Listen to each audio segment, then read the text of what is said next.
জেলার ইলামবাজার থানার অন্তর্গত চৌপাহাড়ি জঙ্গলে হঠাৎই আগুন দেখতে পান স্থানীয় বাসিন্দারা।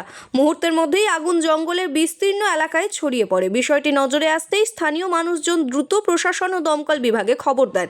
দমকলের ইঞ্জিন ঘটনাস্থলে পৌঁছাতে জঙ্গলের অনেকটা অংশ পুড়ে যায় বলে জানা গেছে। এই অগ্নিকাণ্ডে বহু গাছপালা ও জঙ্গলজাত সম্পদের ব্যাপক ক্ষতি হয়েছে বলে সাধারণ মানুষের অনুমান। আগুন নিয়ন্ত্রণে আনতে দমকল কর্মীদের বেশ কিছু সময় বেগ পেতে হয়, তবে শেষ পর্যন্ত আগুন সম্পূর্ণভাবে নিয়ন্ত্রণে আসে। কে বা কারা এই আগুন লাগিয়েছে কিংবা কিভাবে আগুনের সূত্রপাত হয়েছে তা এখনও স্পষ্ট নয়। গোটা ঘটনার তদন্ত শুরু করেছে ইলামবাজার থানার পুলিশ ও দমকল বাহিনী।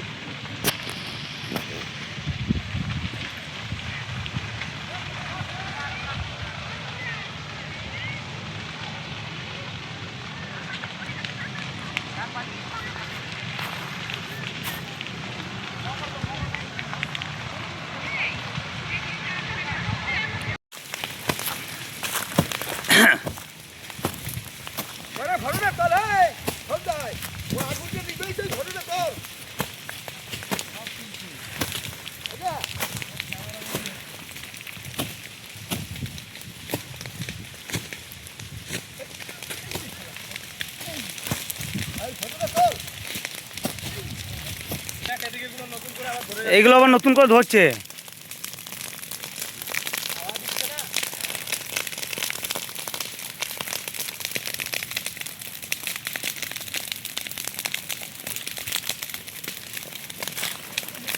এই বছরটা খারাপ, ভালো না। এই বছরটা ভালো না, বুঝলা।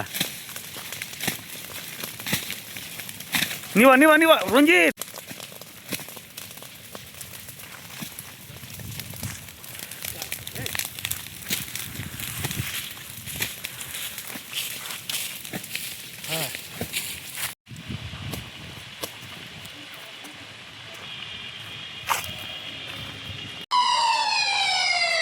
সোজা সোজা সোজা সোজা